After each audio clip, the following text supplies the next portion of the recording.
affirmative team, your first speaker is going to go. So, wait, you have to stand up. Question. You don't have to stand up. Am I going to question, Jack? Yes. So when we ask you a question, you gotta also stand up? Use my name and the group or just say my name? Sure, you can introduce your group. Okay, hello, my name is Dondre. This is Geneveve, and we are on the side that believes that the ads should be banned.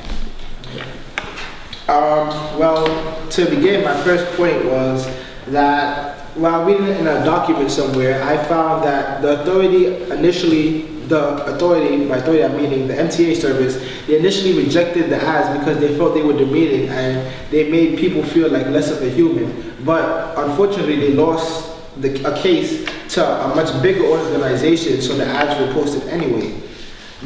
When reading this made me relate to a case that I saw somewhere else with the Supreme Court against a person named Sheznik.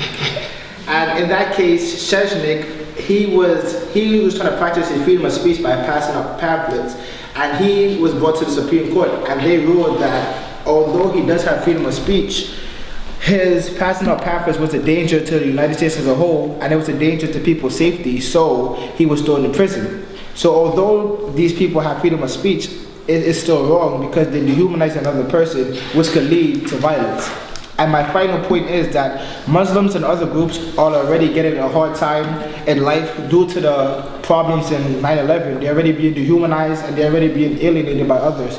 So if there are posters posted around the MTA, which is prolonging the problem, it's just making it worse instead of trying to solve the issue. So I believe that, my group believes that it should be a ban. And that's all. Thank you. All right. Putting shish in jail. And also, he said something about there was some source. I saw it somewhere. He like, where did you see it? Like, where's your evidence? Where did you? I think he's breaking it up. He sounds like he's breaking it up. So like, what was the pamphlet about? Where did you see this? Where's your evidence? Off the pamphlet. What that made it lead up to us. The content of Yeah. You need to lower our voice, guys.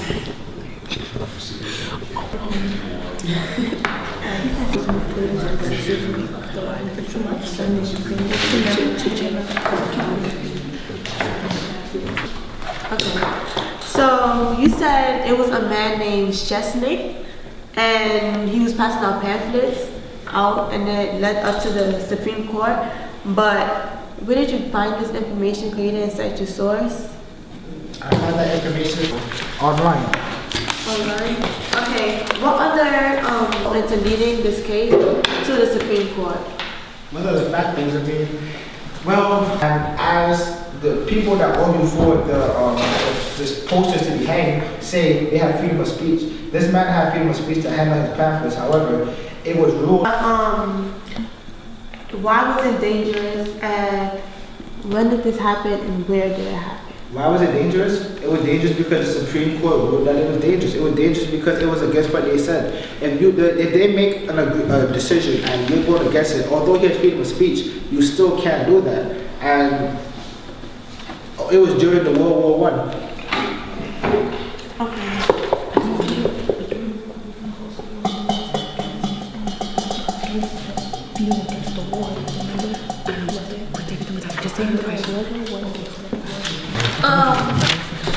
What would you say? Guys, We have enough flyers and promoting that it shouldn't be a war. So therefore, he was breaking one of those laws, which made it lead to the Supreme Court. So you're saying that it was right? So you're saying him passing out the pamphlets was the only factor that made it lead up to the Supreme Court? No, the Supreme Court justice doesn't just deal with everyday cases. If it was just breaking the law, he'll be brought to the courtroom. The Supreme Court justice deal with cases that they feel violate the Bill of Rights and the amendments. His Bill of Rights that he was trying to say so he wouldn't get arrested was freedom of speech. The reason why he was arrested was because they believed it was endangering the United States as a whole. So even though he does have freedom of speech, isn't it still endangering others' lives? Saying that it was endangering the safety of the civilians. How was it endangering them? It was only pamphlets being passed out. But listen, the Supreme Court instrument, because as if you're going to a war and you're trying to get people to fight for you, it's like to try to protect the country, and there's somebody going around saying don't fight. Okay. So, do you think what the government says or goes? Hi, my name is Vida. This is Aminata, Marie, and Marlin. And we believe that in order to protect New York, we believe that the Metropolitan Transit Authority should not refuse all social, political, and religious advertisements in the New York City subways and buses. Okay. We believe this because we are utilizing our freedom of speech. The subways are there to provide information to big amount of people. It's the fastest way out there. That's one way to give out what we want people to know. It's not always about the content that's being spread, it's always about the information. There's not always positive stuff going on in the world, but as long as people are gaining knowledge and gaining different opinions on the things they see, we are making society and America a better place because we're opening minds to different things and different sides. Okay, it allows diversity because people get to see different points of view and different things when we allow different aspects of advertisement, like social and political side. Advertisements are back in the days. Advertisements was really restrictive. Like back then, they couldn't post their opinions on wars if it was against the war. It was really restrictive. So now that we have the chance to actually post our feelings and post on things, even if it is the Metropolitan Transit Authority, even if it is just public services announcement or anything, why are we trying to not only look at negative aspects of what people might post, but look at the outcomes that it brings, like the diversity it brings out.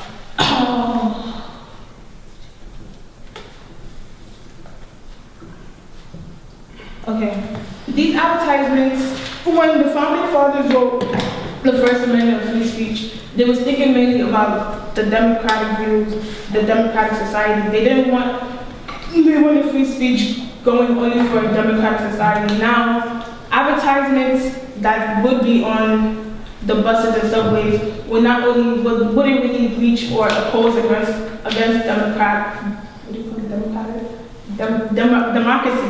democracy.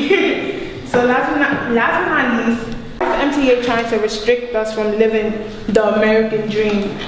Thank you.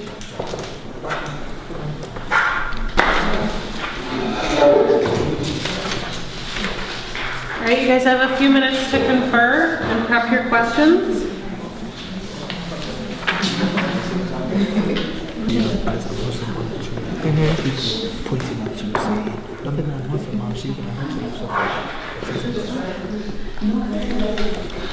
No, mister, this is horrible.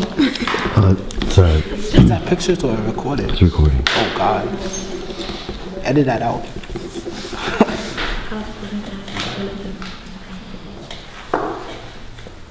Oh, you guys ready?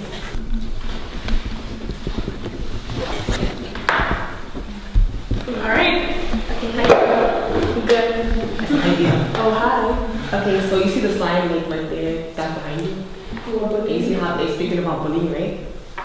Okay. Well, like you said that in school we learned that bullying is wrong, and we learned that. Oh, okay. Why is it that in school we learned that bullying is wrong, but you're arguing that like people should be allowed to say whatever they want, even if it's interpreted as bullying?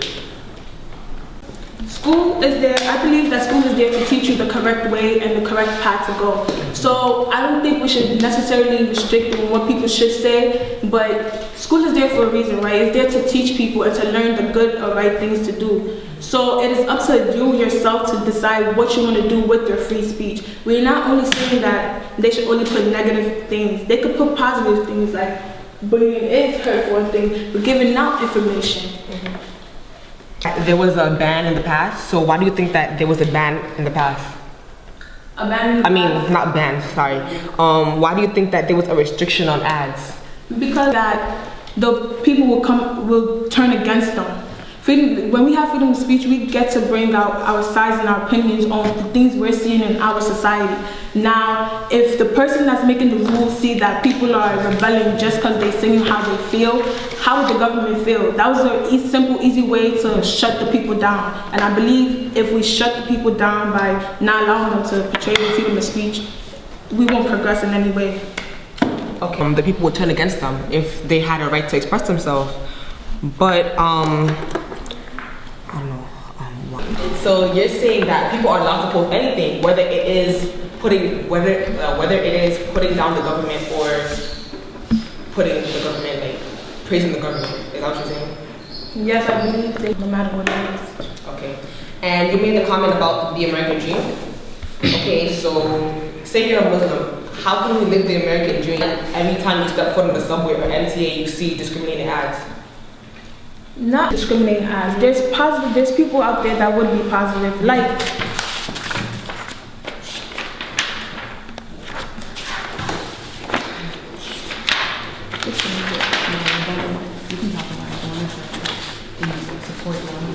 yeah, there will be like ads like support love and support things. What I'm trying to touch at is there might be negative posts or negative advertisement, but that's not the only advertisement we will see. Muslims might see the negative advertisements, but they will see positives too, because if they feel strongly about what they see, they'll bring out positive advertisements through that, because they are allowed to bring their voices out. They are allowed to show what they believe through advertisement and through their freedom of speech. So we don't only focus on the negative aspects. Okay, discriminating ads, even if they have a positive effect, I can post up an ad that says, okay, let's go to church, but you can interpret that as something that's negative. So how can you determine the balance between negative and positive? There's always a gray area in those kinds of things, but it's up to what kind of person you are and the way you take it. There's always going to be a negative and a positive side to what anybody says. There's negative and positive sides to some of the laws we have today, but we still follow them. So why not just allow the people to say what they would advertise what they want to say. People hear things in the streets every day, and they might take it negatively or positively, but what is that doing to them? Okay, and lastly, does having positive ads make it okay for the bad ones? Because you're saying that everyone should be equal, so you're saying just because there's positive ads, we should make way for bad ads to make it equal. I believe it's not only black and white, but the positive ads will allow it to balance out. When you always see negative, okay, you think negatively, but once you see the positive, then you still have a little hope and see that, oh, there are still people out there that are for you. So don't only pay attention to the negative. That's what I would do. Okay, thank you for your time. No problem. Rebuttal, and then we'll have the affirmative rebuttal.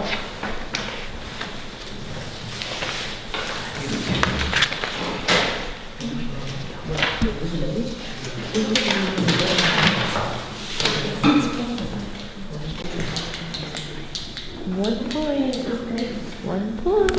Because when they come at you like grasshoppers. What about the land of freedom and opportunity? But How can somebody? I'm saying, how can somebody be free when they're being oppressed? Yeah.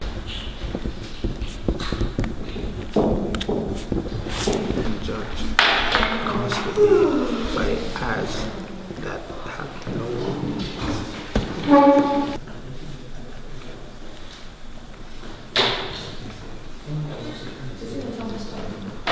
You guys almost ready? Oh yeah, okay.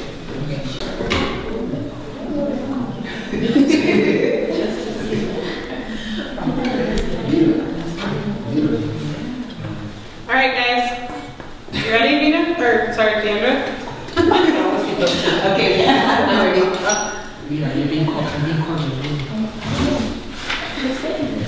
Okay. My first point is, okay, as Vida said, America is thought of as the land of the free, America is thought of as the land of the free and opportunity, but How can somebody buy subway ads? And MTA is like a government-funded organization, so it makes the government of the United States look bad. Also, tens of thousands of children ride the transit system every day and go to school. And if I am a child who, it makes me feel sad and depressed. And in addition, we pay taxes and our tax money goes into making these ads. So therefore, we should have a say into what goes in these ads. And although Congress shall make no law abridging the freedom of speech, as Dondre stated, in the case of versus the United States, Congress, however, although they cannot shorten or do anything to the law of freedom of speech, they can find a shortcut around it to limit it, to make, to limit it. That's it. Hey! Time's up. No. A minute. I'm saying, yeah.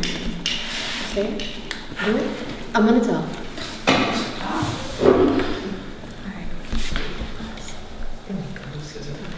Okay. You are now spending longer preparing for the cross-examination than You got your speech. Start with 5 minutes. Guys, time to go. Come on.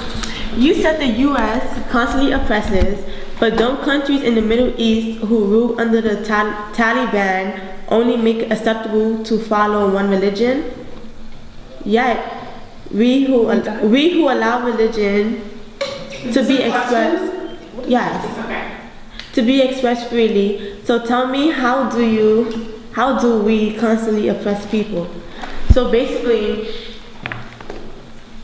other countries allow where they want their civilians to go under one religion, do what you want to do. So how do we constantly oppress people in the United States?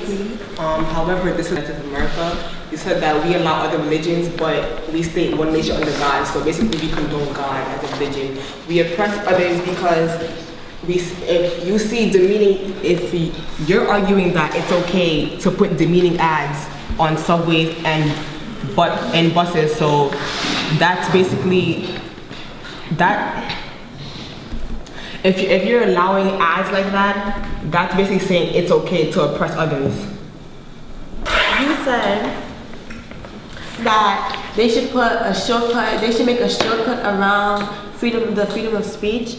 But do you think if they allow that, these oppressed people will have a chance to be heard? I think that because posting ads in subway is not the only way to express freedom of speech. They still have freedom of press. They still have other rights. So,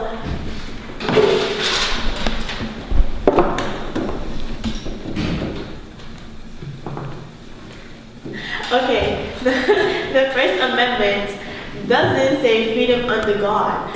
So why are we keeping religious morals in the law? No, I didn't say not only the First Amendment, but in our pledge of allegiance, on our money, things that we use on a daily basis. You said that they condone other religions, but it's How it oppresses people.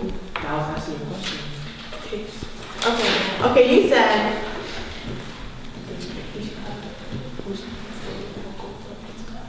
you said we should have a say into what goes into the ads, but do we have a say if they only allow commercial ads? Okay, as I said, Americans, we pay taxes every year. So, I mean, yeah, we should have a say, but we should have a say to a certain extent. Like, our say should be limited by the government, because at the end of the day, like I said, it's a government-funded organization, so it looks bad on the government if there's something bad or dehumanizing in the MTA. You believe in living free? Don't you believe in living, doing what you want to do? You don't?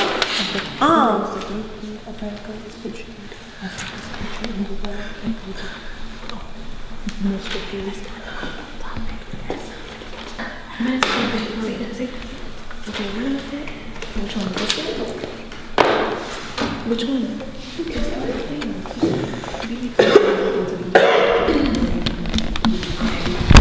Like certain people look bad, but do you think these people make themselves look bad also?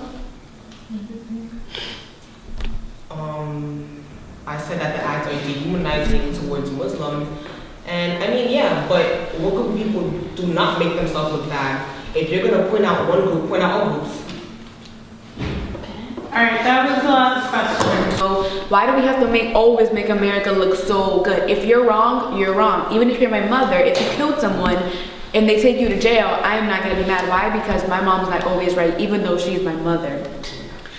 When Dondre mentioned about these pamphlets, but is the government always right? At the end of the day, that man was trying to save veterans. He was trying to save money that could be used on local programs.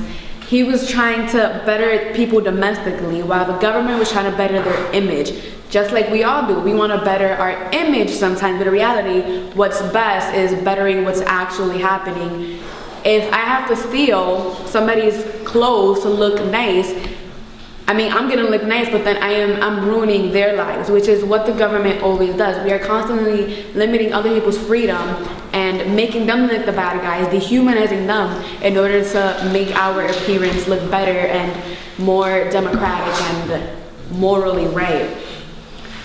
But it was right for the government to go against people in the civil rights movement. When blacks were fighting for their right, was it okay that we went against? Is it okay that the government was kicking people off of buses and sending people to jail for fighting for their rights? So you're saying that people shouldn't have the right to say their opinions and fight for what they think is right? Because the government thought it was wrong, but many people thought it was right. Therefore, we have to let these ads be posted because it's an opinion, and we have to let this opinion be stated.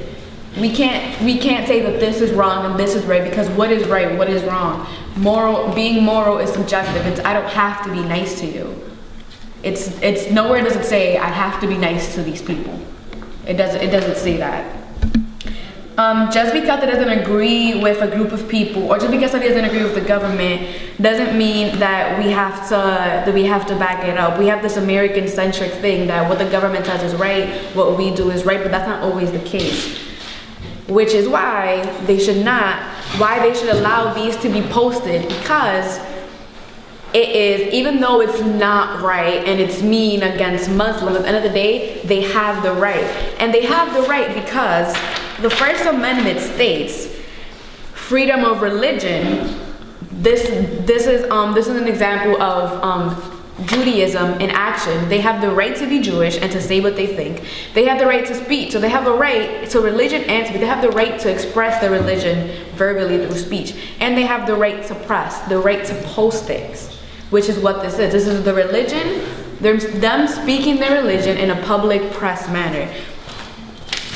Things like the First Amendment are catalysts for change. Without the First Amendment, without the right to speak up about changes and to bring up ideas about diversity and about new perspectives, the country will never get anywhere. None of us might even be sitting in this room today.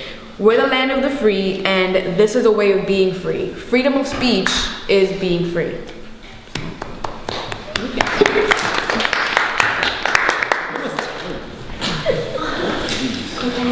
Well, the first thing I'd like to ask is, when you first started your speech, you said something, and I quote, wrong. When you're wrong, you're wrong. So, because one group of people, you said, when you're wrong, you're wrong.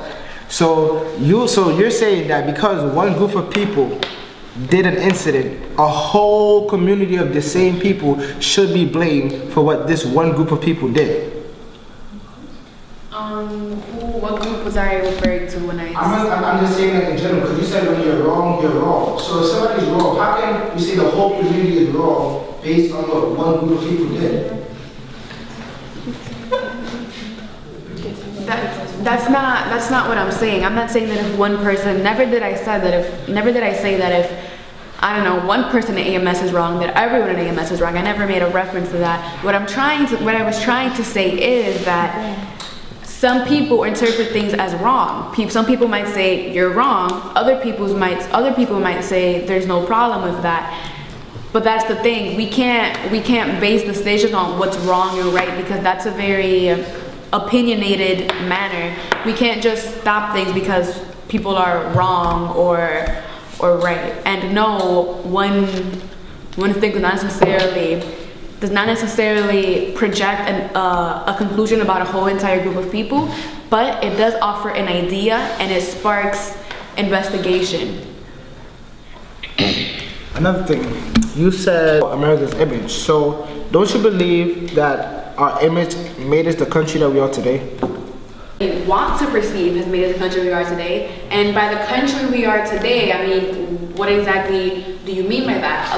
The country we are today, a lot of people might see this: freedom of speech, the right to say what you want, the right to go against the government when you think it's wrong. But then a lot of people think things like that by not putting ads up that do not only reflect commercial interest, that's another negative image people have about America because of the fact that we do limit people's freedom of speech, because of the fact that we kill people when they go against our ideas.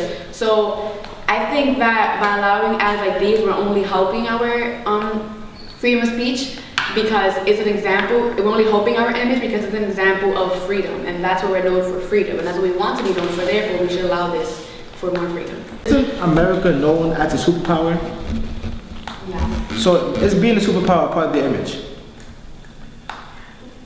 Is America being a superpower, like, does that intertwine with your image, or is that like? Yes. Okay, so for example, North Korea. Do you believe that if America wasn't the superpower it was, that North Korea wouldn't have bombed us when they had the opportunity to? Because we're a superpower, they chose not to. So do you believe that they wouldn't have? They chose not to bomb us because then we could bomb them back. That doesn't have that much power. Why wouldn't they bomb them? Our image is the reason why they chose not to, because they knew if they were to bomb us, then they would face consequences. So isn't it the image? So you're saying that by the government being great, by us building up our image, we're creating our stance as being a superpower, therefore preventing future violence and nuclear warfare? That's not what I'm saying. Is that what you're asking me? The question I'm asking you is, does that not have anything to do with the image? Because you're saying that why would we build our image? Doesn't that image, that so-called image that you're saying, hasn't that helped us stay out of war? Isn't that protecting us? I'm not saying that I'm not saying we should be exerted. Alright, and hasn't our image got us to this point where we are today?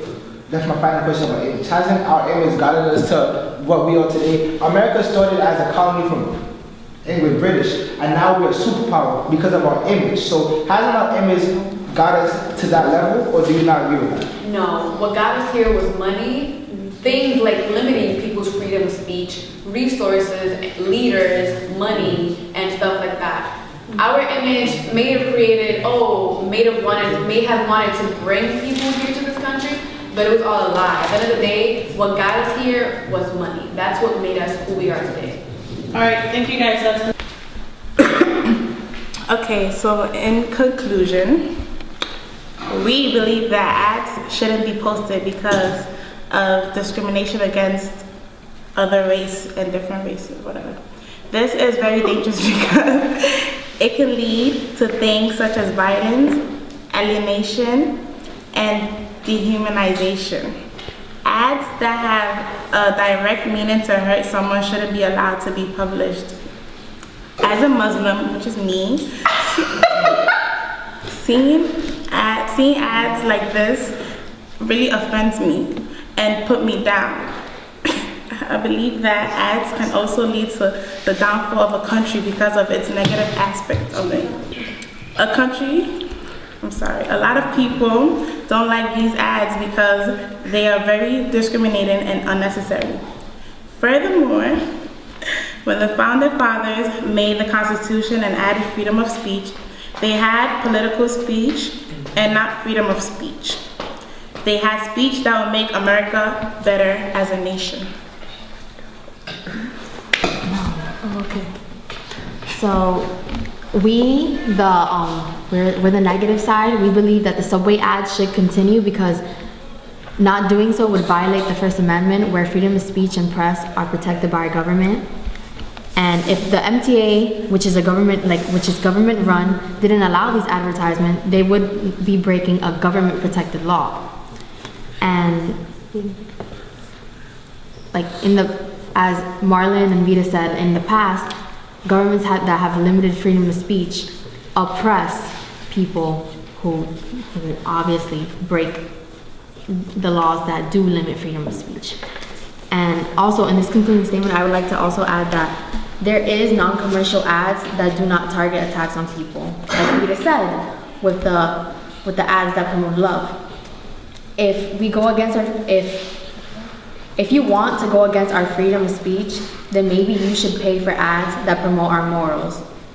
And then it can balance out the oppressing ads.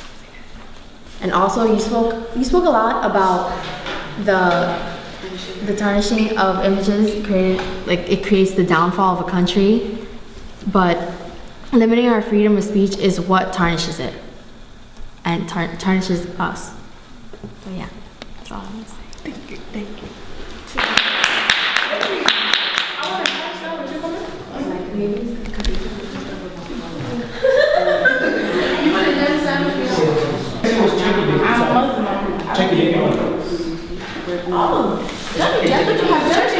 No cry. Friday. You battle inside. This is an excellent battle. You guys don't ever watch Iron Chef. It's totally not getting it. This is very, very close. The judges are not gonna share exactly who went which way, but I'll just say 2 out of the 3 of us had you guys absolutely tied for overall points. 1 out of the 3 of us gave a small edge to the negative team. Woo!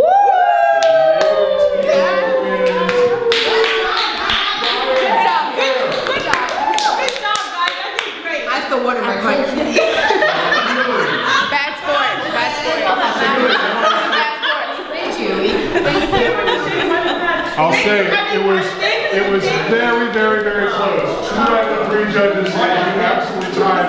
Hold on. Time out. More. The clearest difference, I found the negative team generally. This is, each individual speaker had different strengths and weaknesses, but in general, I found the negative team to be a little stronger in the kind of clarity and organization of their arguments. The speeches were better structured, as rhetoric, like they was, well put together. The affirmative team, however, I found to be stronger in their use of evidence. The negative team had a lot of, big principles about freedom, but not a lot of factual evidence. The affirmative team, I appreciated the Schenck Supreme Court decision. It's from World War I. A little bit kind of what the court would say is the controlling decision on these issues, but it was an incredibly counter their cross-examinations and sort of flowing from question to question succinctly. So, I was really impressed just to see where you started day 1 up until this point. You guys did a phenomenal job. And when the question was posed to me, you deserve a round of applause. When the question was posed by New Vision CMO as to whether or not we're going to bring debate in the neighborhood back next year, I was stuck. I wasn't sure what to do. This final debate has really given me a lot of positive food for thought moving on next year. But just going back to your debates, this team right here, this was the affirmative, right? You used a lot of concrete facts to support your evidence, so that's what I really appreciated. So kudos to that, because a lot of times at your age, kids just want to argue, and they have nothing to support what they're saying. So that was a skill that I'm glad that you incorporated into today's activity. This team over here, I love the way that you challenged them, and you provided a lot of thought-provoking questions that even made me question the evidence that they provided. Was that even relevant? So it was just great to see how you took what they provided and made them even maybe doubt themselves. Yeah, I have to say, that first, I forget who exactly was doing it, but that first line of questioning about the Schenck case, that was awesome. Yeah. You know, it was great of Dondre to bring that in, and then great of you guys to just zero right in on it. All right, when is that from? Like, and it makes a difference that it's from World War I as opposed to, you know, last week, right? So you guys went right in on questioning the relevance of the evidence. That was a great exchange on both sides. I also think it's really interesting to note that it's sort of an interesting duality, right? Like by not using as much concrete evidence, you sort of weaken your own argument, but you make it harder for your opposition. Like I thought what I was impressed by with their questioning was that they didn't really have anything clear that they could point to that they should be asking you about, right? It's hard to counteract someone's feelings or grand ideas. It's much easier when they've given you concrete evidence to point to its flaws or Right. discrepancies. The cross-examiner cannot really ask you, well, so do you really like freedom? Yeah. What's the, how's freedom? True. So that was an interesting sort of thing to notice about it.